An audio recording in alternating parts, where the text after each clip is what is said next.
O ano do futebol brasileiro acabou e foi encerrado da melhor forma. Final da Copa do Brasil no Maracanã e um título para uma torcida que merecia muito. E o Corinthians mais uma vez fora de casa venceu, convenceu e é o campeão com mérito. No final, esses dois clubes que chegaram nem eram favoritos se você falasse no começo do ano. E durante todas as fases, muitos grandes jogos aconteceram. Clássicos com resultados marcantes, disputas de pênaltis lendárias, jogadores se tornando heróis ou vilões. Mas você se lembra dos grandes momentos de cada uma das fases? Porque nesse vídeo vamos relembrar a história completa da Copa do Brasil de 2025. E o Timão é campeão da Copa do Brasil, cara. Esse time, mesmo tendo feito um jogo horrível na Neoquímica Arena, conseguiu ganhar no Maracanã. Tem que respeitar esse clube, porque não importa o problema interno, o problema político, essa camisa é muito pesada e essa torcida é outro nível. Só lembrando também, depois de 25 anos no mesmo estádio, com a mesma camisa, contra o mesmo adversário, o Corinthians é campeão de novo. E o torneio inteiro foi muito Corinthians, do início ao fim. Inclusive, antes de começar a falar dos jogos desse ano, a gente tem que voltar um pouco pro ano passado, porque por muito pouco, o Corinthians, que foi finalista, nem classificava. Com o resultado ruim no Paulista, a queda na Sula e um brasileiro péssimo, o Corinthians só tinha uma chance de chegar na Série B pela 9ª posição do campeonato. E acredite, esse time conseguiu. Foram 9 vitórias seguidas que colocaram o time lá. E normalmente os clubes grandes já garantem essa vaga pelo estadual. Por isso nunca é um drama, mas com o Corinthians foi sim. E vale lembrar também, né? O Corinthians ia ser rebaixado e estava contratando o Memphis Depay. Pois é, a história mudou. O restante dos grandes, claro que estariam presentes, uns um pouco antes e outros numa fase mais avançada. E dava pra colocar como favoritos de sempre, Palmeiras do Abel Ferreira, Flamengo, que era o atual campeão, mas que esse ano focaria mais no Brasileiro e na Libertadores, mas também tinha um Cruzeiro cheio de contratações, que é um rei de Copa do Brasil, e talvez um Botafogo, que nunca tinha ganhado, tinha refeito o elenco, mas vinha de um ano incrível e podia buscar dessa vez. E até dá pra estender essa lista de favoritos, tá? Mas no começo do ano, o que eu imaginava era isso aqui. Agora vamos começar a falar de fase por fase. De contexto, você deve saber, mas eu tenho que falar que a grande maioria dos clubes mais conhecidos se classificam diretamente para a terceira fase. Mas na primeira tinha o Grêmio, o Galo, o Flu e já o Vasco, que jogou todas as fases esse ano e teve mudanças no elenco. Primeira e segunda fase é só um jogo, então perdeu, tá fora. O Cruz Maltino bateu o Rondonópolis por 3-0 de forma bem tranquila. O Galo também passou e o Flusão meteu um 8-0 no Águia de Marabá, com gol de todo mundo. Enquanto o Grêmio quase caiu pro São Raimundo, passando só nos pênaltis, mas também chegou na segunda fase. Nela, esses 4 grandes passaram de novo. Destaque pro finalista Vasco, que fez mais um 3-0 dessa vez no Nova Iguaçu. Destaque também pro Retrô, que foi longe até nessa Copa do Brasil. E o Grêmio, que de novo passou nos pênaltis, dessa vez contra o Atlético, depois de 22 penalidades. Aí finalmente a gente chega na terceira fase e agora a gente pode dar um pouco mais de foco, até porque a maior parte dos times entra nesse momento. Mesmo assim, aqui ainda tem muitos jogos mais protocolares e muitos times passaram sem muitos sustos. Entre eles o Corinthians vencendo os 2 jogos contra o Novo Horizontino por 1-0. E fica de olho que o Corinthians só vai tomar seu primeiro gol e perder seu primeiro jogo na semifinal, a campanha é inacreditável. Agora, se for falar de disputa de pênaltis com um time melhor caindo, aqui começa. Antes disso, na verdade, a gente tem que falar do Grêmio. É um time histórico em Copa do Brasil, mas já tava dando sinais que não tava legal. Até porque São Raimundo e Atlético nos pênaltis é meio demais e seria um vexame, e o vexame chegou. Na ida o clube perde pro CSA e na volta em casa só empata. O tricolor gaúcho já estava de fora antes das oitavas e foi o primeiro dos 12 a sair do nosso vídeo. Voltando para o que eu tinha falado antes, os pênaltis. O Fortaleza, após empate nas 2 partidas, caiu para o Retrô em casa. O clube que vinha de anos tão bons teve um 2025 bem difícil que encerrou em queda. E cair nos pênaltis nessa rodada foi o mesmo que aconteceu com o Santos em um cenário engraçado. No primeiro jogo, empate em São Paulo e o Neymar estava voltando de lesão no jogo da volta em Alagoas. E é absurdo porque 5 minutos depois que ele entra, ele já coloca os jogadores do Santos 2 vezes na cara do gol. Deu pra ver o quanto o elenco era ruim, porque mesmo assim o jogo vai pros pênaltis e o time do Neymar tava fora também. O CRB se classificava. Aí tem o Vascão num cenário de Vasco, se liga. Fora de casa, 1-1. E dentro, 1-0 gol de Ryan. Até o último minuto, quando o Operário empata com o Ademilson. Destaque pro nosso Lloyd Augusto, um gênio incompreendido, que quando foi questionado foi lá, deu um bom chute e provocou o Diniz. O cara é um craque mesmo, comemorou um chute pra fora. Enfim, nos pênaltis por muito pouco o Vasco não ficou de fora, com boa participação do Léo Jardim. O time que chegou onde chegou poderia ter caído logo na terceira fase. Beleza, até aqui alguns grandes já caíram, mas a partir das oitavas começam uns sorteios que dão alguns jogos bem legais. E ele foi bem cruel, tá? Colocou frente a final do ano anterior com o Flamengo enfrentando o Galo, Corinthians enfrentando seu rival Palmeiras E o restante dos confrontos não foi tão complicado assim, mas teve quem conseguiu tornar complicado, como é o caso do São Paulo. Vamos começar pelos jogos mais simples, bora.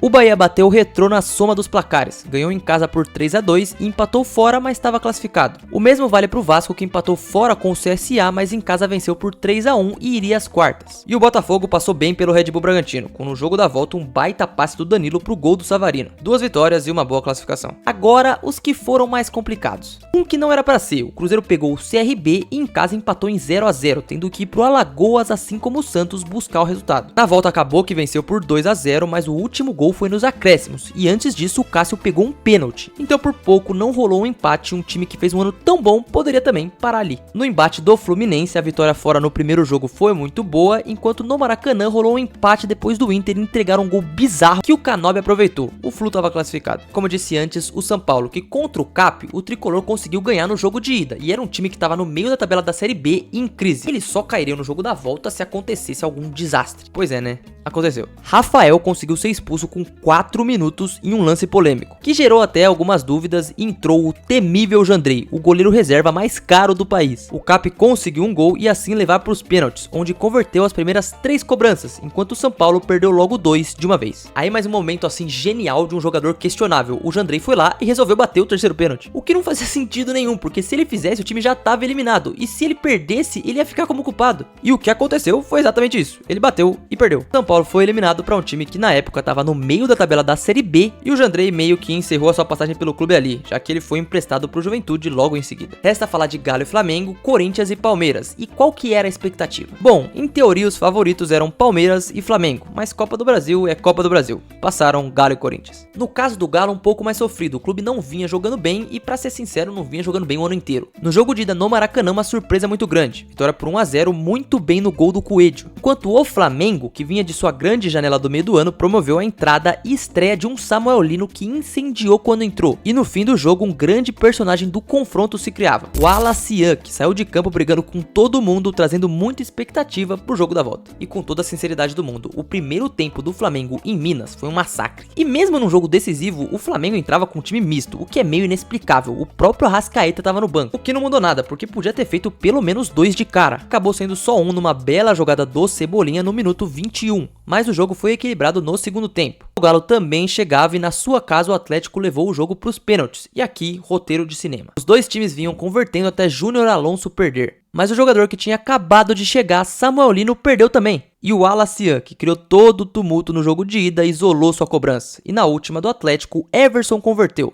O atual campeão, melhor time da América e favorito, estava eliminado, enquanto o Galo tinha de certa forma se vingado. Mesmo que acho que hoje, depois do que aconteceu no ano, os flamenguistas nem liguem muito pra isso. Então tá, agora a gente vai pra Palmeiras e Corinthians, que foi um ano de freguesia absurda do Palmeiras. Já no Paulista aconteceu o que aconteceu. O Corinthians foi campeão num roteiro muito único. Mas na Copa, a vantagem era do Palmeiras, além do elenco mais caro, ia decidir em casa. Os dois clubes atravessavam um momento meio conturbado. O Corinthians talvez mais no setor político, enquanto o Palmeiras tinha acabado de perder o Estevão e o Rios. E o Vitor Roque ainda não tinha se transformado no Vitor Roque. Então aquele jogo tinha o poder de colocar um dos dois na crise. O que ninguém conta é que o Corinthians vive na crise. E na primeira partida, que foi equilibrada, demonstrou muito mais vontade e venceu por 1-0 com o gol do Memphis. Enquanto o Palmeiras também jogou bem, teve um gol anulado, mas não entrou na mesma rotação do Corinthians. E isso foi um diferencial. Só que na volta, Allianz Parque, Abel Ferreira, era esperado um confronto bem difícil. Só que com 15 minutos, ele já acabou. Aníbal Moreno se une a Lloyd Augusto e Jandrei nos momentos de burrices inexplicáveis da Copa do Brasil. O cara dá uma cabeçada no Martínez sem bola, é expulso e mira o Palmeiras ali. O Corinthians vence por 2-0 num jogo até mais tranquilo em gols de bola aérea com Bidu e Gustavo Henrique, sendo a volta mais fácil do que a ida, e a torcida do Palmeiras ainda xinga o Abel Ferreira naquele dia. Os dois, em teoria, favoritos caíam, e agora a gente ia ter mais umas quartas de finais com outros clássicos. O Corinthians se deu bem pegando o único time que não era de Série A, venceu os 2 jogos e se mantinha invicto e sem tomar gol na competição. E o nome desses 2 jogos foi Guinegão com 2 gols e uma assistência, importante participação do Garro também. Enquanto o Flu venceu o Bahia, perdeu na ida em Salvador por 1-0, mas no Maracanã com gols de Canóbio e Thiago Silva estaria classificado à semifinal. Falei desses jogos primeiro porque eles tinham menos holofote, agora vamos para os outros. Galo e Cruzeiro. tinha tudo para ser um clássico muito difícil, de um Cruzeiro que vinha de um ano melhor e mesmo fora de casa isso foi mostrado no primeiro jogo. Primeiro tempo morno e no segundo o Fabrício Bruno acerta um chute inacreditável. Ele nunca mais vai acertar um chute desse de novo. E o Cabuloso ainda amplia com o Caio Jorge, gol de 2 jogadores recém-convocados para a seleção. Enquanto no Galo, o Cuca seria demitido após essa partida. Para tentar reverter veio o Sampaoli, que teria que fazer um milagre no Mineirão. Isso aconteceu? Vamos ver. Não aconteceu. Com 5 minutos o Caio Jorge já abre o placar e com 3 do segundo tempo faz o segundo. O Cruzeiro vence os 2 jogos e o Atlético se afundaria ainda mais, porque com o elenco que tem pro futebol que joga, esse foi um ano bem abaixo. E o Everson ano passado zicou, né? Porque ele falou o que falou e esse ano chegou na final da Sula e perdeu de novo. Quando vai chegar na final, ele não perde.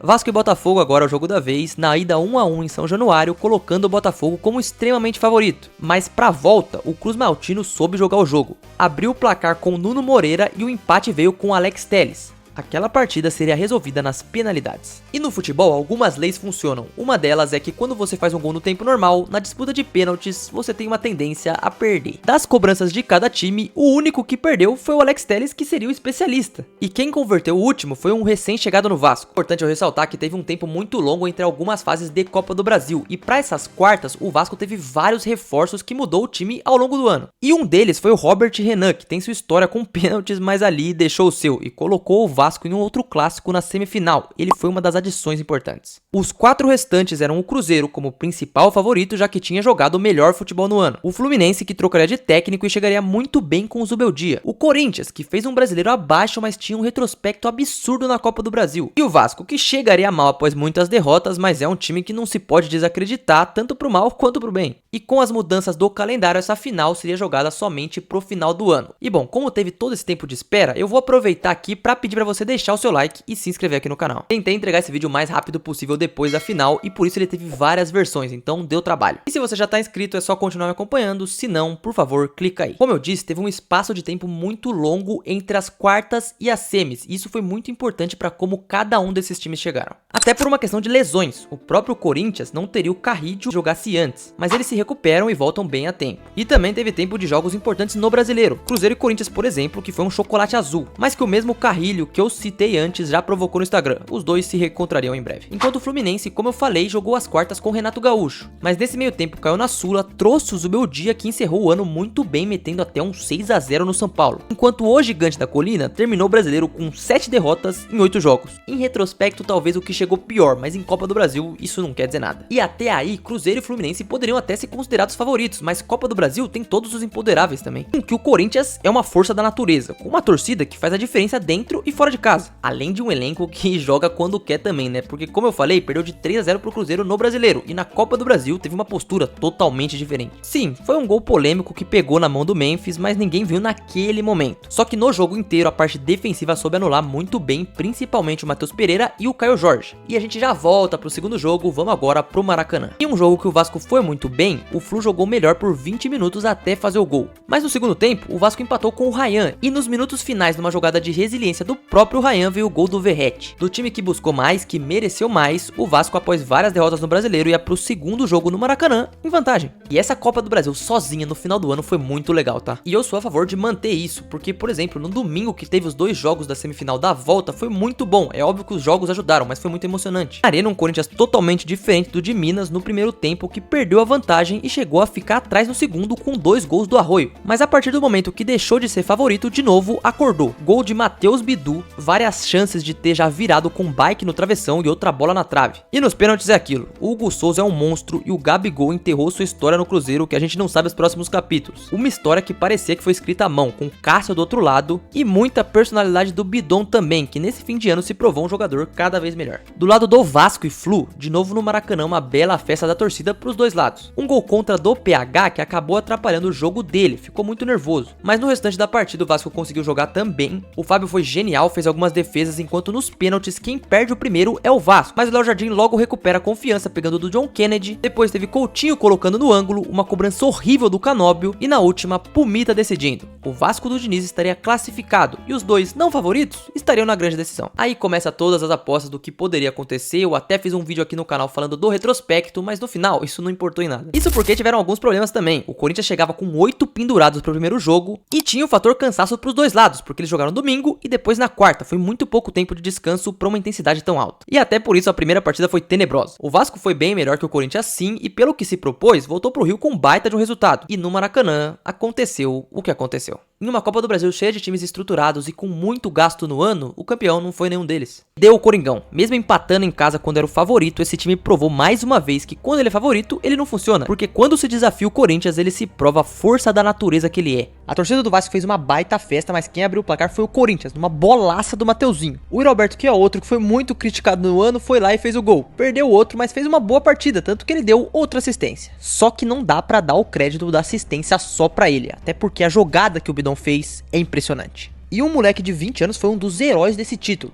A festa no Rio tá cancelada e quando esses caras chegarem em São Paulo vai ser outra parada. Um time que venceu os clássicos quando precisou. Hugo Souza, que em 2 anos já toca o panteão de ídolos e nem dá pra saber onde esse cara pode chegar na história do clube. Tem o Memphis, que apesar do valor alto dá pra dizer sim que correspondeu. E tem outros nomes que entram muito bem nessa. Matheus Bidu sendo decisivo por vezes inacreditáveis. Bidon se mostrando cada vez melhor. E apesar de um time que foi meio vagabundo no Brasileiro, na Copa do Brasil ele se mostrou vencedor. E do lado do Vasco é uma derrota muito triste, porque também merecia. Mas é um sentimento diferente, um sentimento que as coisas podem melhorar em breve. Não faz nem 5 anos que o time passou 2 anos na B. Teve também toda a SAF que foi tudo errado, então um vice-campeonato é bem melhor do que passar por isso aí. No final venceu o melhor e talvez o que não era tão esperado, até porque nenhum desses dois eram favoritos. E mata-mata é assim, não importa se seu time é melhor, tudo é decidido em um jogo, não tem como se esconder. É quem é melhor naquele dia, e por isso é tão memorável e apaixonante. Até porque muito provavelmente esses dois clubes não vão ser favoritos ano que vem também. Mas vamos lembrar que o Corinthians, como desafiante ou como um time que ninguém acredita, é bem difícil de ser batido. Mas se você não se lembrava como foi, essa é a história completa da Copa do Brasil